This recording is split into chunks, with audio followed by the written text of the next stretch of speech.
This is not the story of a king. It is not a tale of privilege. This is the real journey of a man who took the fire inside him and used it to light the path for his entire nation. This is the story of Ibrahim Traoré, a name that today echoes across Africa, not because of position, but because of purpose. Burkina Faso, a land blessed with culture, yet burdened with crisis. For years, the people lived in fear, terror attacks, government instability. Promises were made again and again, but delivery, nowhere to be seen. In the middle of this storm, a young boy was growing up, quiet, sharp-eyed, always observing. His name wasn't printed in newspapers. No one expected him to rise, and that is exactly why he did. Ibrahim was not born into power. He did not walk the halls of elite institutions across the West. He studied at the University of Ouagadougou, just like thousands of other Burkinabe youth. But what made him different was his question. If no one else is doing the right thing, why not me? He joined the army, not for medals, not for fame, but to serve, to learn, to protect.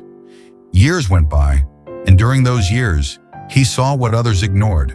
Corrupt deals behind closed doors, soldiers without supplies, villages left alone to survive attacks, children orphaned by greed, not just bullets.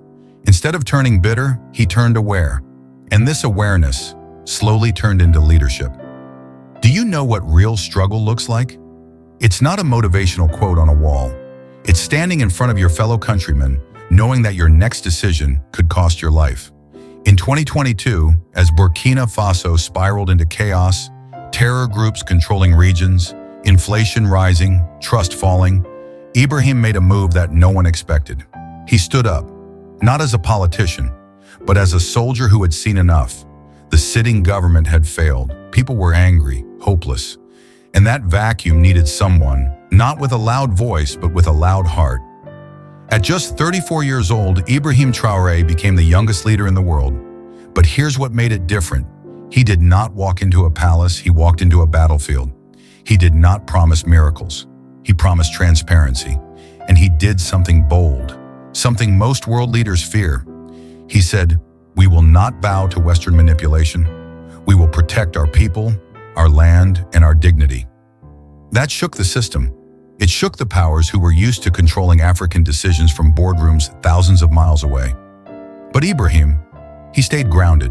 He met farmers, he visited schools, he listened, and more importantly, he acted. There were assassination threats.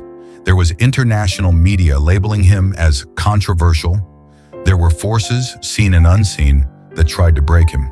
Yet Ibrahim stood still. He made alliances with other African leaders. He built local defense units. He called for unity across nations that had been divided for decades, and he refused to be just another face in a suit. One farmer said, "For the first time, I feel like someone in power knows what it means to go to bed hungry." That's the impact, not just speeches, but action. Traoré kept his lifestyle simple. He did not fly luxury. He did not hide behind walls. He walked among his people. He showed his scars. And in those scars, millions saw hope. This is not about perfection. No leader is perfect. But what makes Ibrahim's story powerful is that he never claimed to be. He just kept showing up again and again. You cannot fix a broken land with foreign glue. You need the hands of your own people, even if those hands are bruised. Ibrahim Traoré. You might not live in Burkina Faso. You might not be a soldier. But ask yourself, am I stepping up where I'm needed?